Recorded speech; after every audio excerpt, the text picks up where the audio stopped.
మెదక్ జిల్లా టేక్మాల్ మండల కేంద్రంలో అకాల వర్షానికి వరి ధాన్యం కొనుగోలు కేంద్రాల్లో రోడ్లపై ఆరబెట్టిన ధాన్యం పూర్తిగా తడిసి ముద్దయింది. అకాల వర్షానికి తడిసిన ధాన్యాన్ని ప్రభుత్వం కొనుగోలు చేసి నష్టపోయిన రైతులకు ప్రభుత్వం ఆదుకోవాలని ఈ సందర్భంగా మండల రైతులు కోరడం జరిగింది. మరి ఏం చేయమంటున్నావు? వాని బాధ వానికి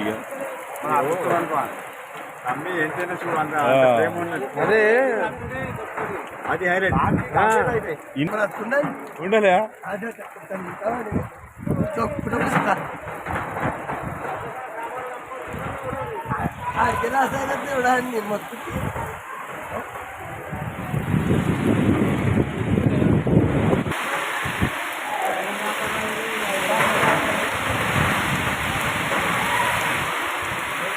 बोल कला तुला तो पाले